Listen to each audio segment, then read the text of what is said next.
नई दिल्ली से एक बड़ी खबर सामने आई है, जहां पारदर्शिता और जवाबदेही को लेकर एक अहम फैसला सुनाया गया। केंद्रीय सूचना आयोग ने भारतीय रेलवे की खान पान इकाई आईआरसीटीसी को एक आरटीआई मामले में कड़ी फटकार लगाई। यह मामला न केवल सूचना के अधिकार से जुड़ा है, बल्कि सरकारी टेंडर प्रक्रिया में पारदर्शिता और ईमानदारी पर भी गंभीर सवाल खड़ा करता है।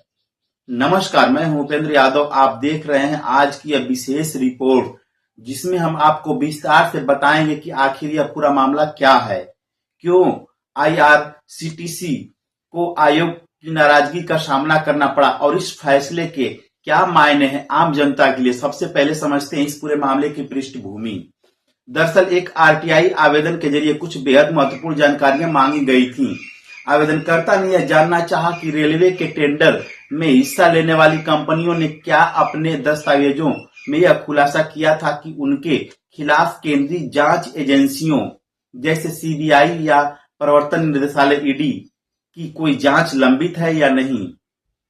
इतना ही नहीं, आवेदन में यह भी पूछा गया था कि क्या इन कंपनियों ने यह जानकारी दी थी कि वे वर्ष 2015 के चर्चित रेल नीर घोटाले में आरोपी रही हैं या नहीं। यह वही मामला है जिसमें उस समय के रेलवे की छवि पर गंभीर सवाल खड़े कर दिए थे। अब जरा इस घोटाले को भी संक्षेप में समझ लेते हैं। रेल नीर घोटाला एक ऐसा मामला है जिसमें आरोप लगाया गया था कि निजी कैटरिंग कंपनियों ने रेलवे की प्रीमियम ट्रेनों जैसे राजधानी और शताब्दी एक्सप्रेस में यात्रियों को निर्धारित रेल नीर पानी की जगह सस्ता बोतल पानी सप्लाई किया। इस कथित घोटाले के कारण रेलवे को करीब 19.5 करोड़ रुपए का नुकसान हुआ था। इस मामले में जांच एजेंसी द्वारा एफआईआर भी दर्ज की गई थी और कई कंपनियों जांच के घेरे में थी।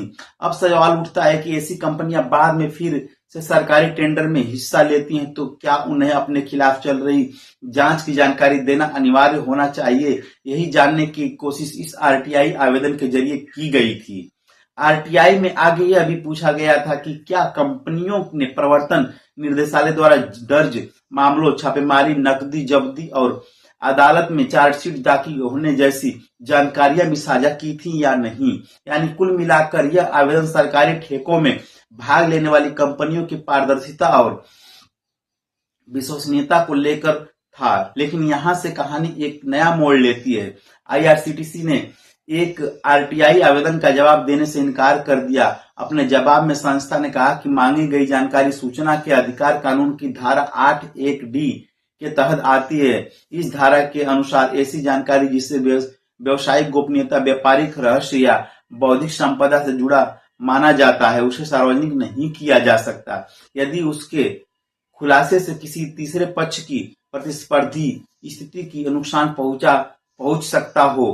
पहली नजर में यह तर्क कानूनी लगता है, लेकिन क्या यह वास्तव में इस मामले में लागू होता है, यही सवाल अपीलकर्ता ने उठाया। अपीलकर्ता ने आयोग के सामने दलील दिया कि यह जानकारी किसी एक कंपनी का व्यवहारिक रहस्य नहीं, बल्कि बड़े सार्वजनिक हित से जुड़ा मुद्दा है।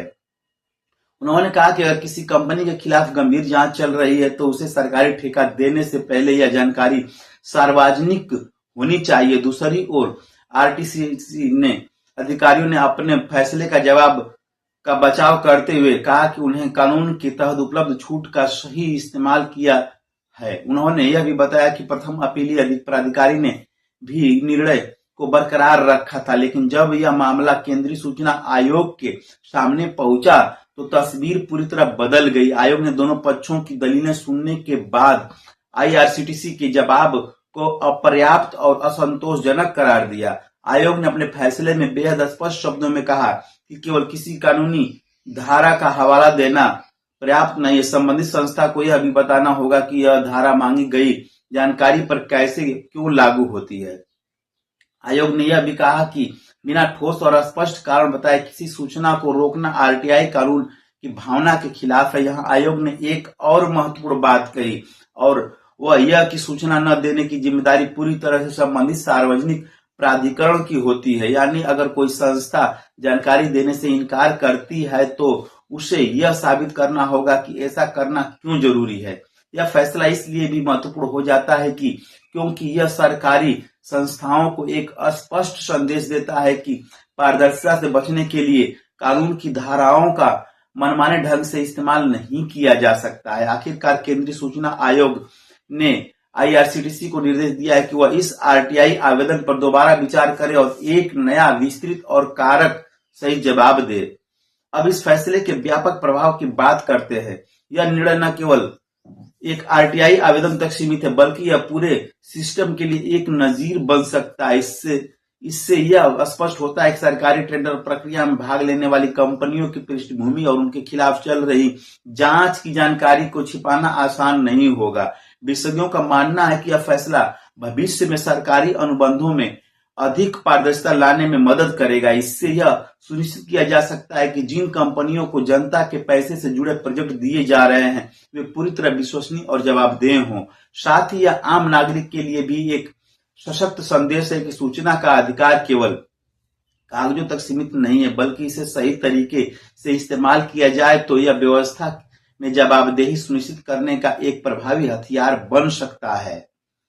इस पूरे घटनाक्रम ने एक बार फिर यह सवाल खड़ा कर दिया है कि क्या हमारी सरकारी संस्थाएं पारदर्शिता के मानकों पर पूरी तरह खरी उतरती हैं और क्या कानून का इस्तेमाल सही भावना के साथ किया जा रहा है। फिलहाल सभी की नजरें अब आरटीसीटीसी के अगले कदम पर टिकी हैं। देखना होगा कि वह आयोग के निर्देशों का किस तरह पालन करता है और क्या इस बार मांगी गई जानकारी पूरी पारदर्शिता के साथ सामने आती है या नहीं।